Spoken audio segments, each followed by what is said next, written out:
Marcus and Lee Hawk Rimmon. We are at halftime. The Nevada Hot Dice have a 4-point lead, 12-8 over the Illinois Riot. There's been no shortage of action and no shortage of stars so far. The team play on the men's side for the Hot Dice of Mark Webber and Jason McDaniel. And on the women's side, little Richard Brown of the Riot berating his own women. Well, absolutely. But I tell you what, in the second half, I really looked for Shea Brown to get tired and Mark Webber to get tired.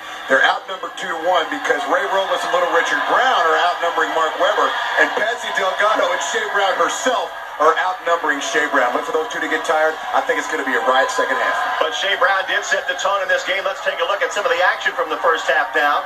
She skated onto the track like a woman in a bad mood, and I think the Illinois Riot skaters would agree with that, but she didn't entirely own the period as she goes down here to the hand of Patsy Delgado. And she looked like she was barking. And speaking of barking, Webber has promised a retirement tour. I don't think these two veterans are ready to go. I look for Webber to get tired in the second half, Rory.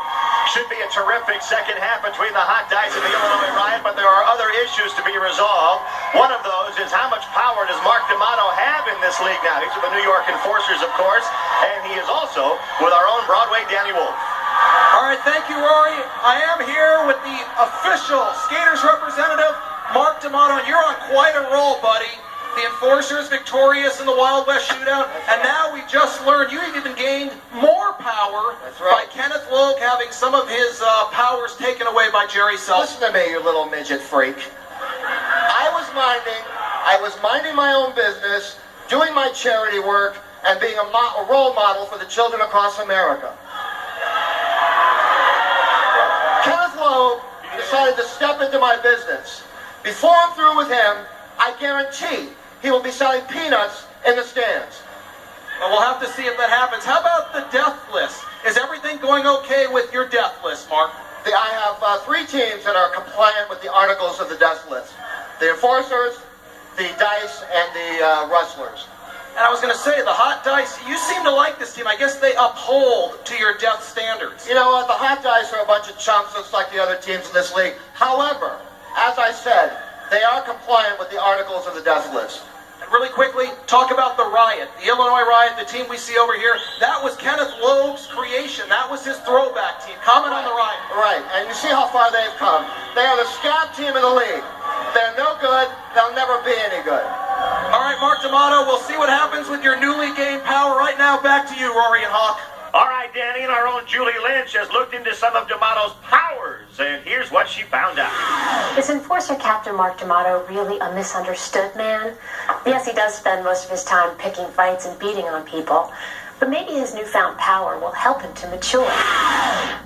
Before Enforcer Mark D'Amato became Union leader, and before his team became Wild West shootout champions, Mark D'Amato claims he was content with his relaxing lifestyle.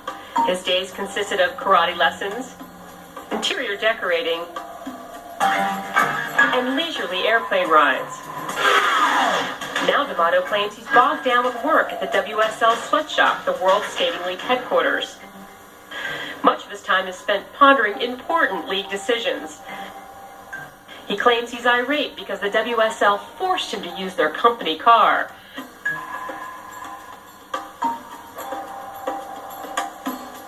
The stress of the job has forced D'Amato into intense meditation. And although his physical therapy is terribly painful, we found him there religiously day after grueling day. Some might think a tattooed monster like D'Amato is underqualified for running $1 million league. He assures us he's doing fine. Wow, it's nice to see Mark D'Amato happy, isn't it? Rory, he's a mess. I'm always concerned for his happiness. Well, there's Patsy Delgado as the women get set to come on the track for the next period. Patsy Delgado for the Riot, and of course Shea Brown wanting to continue to dominate in the second half.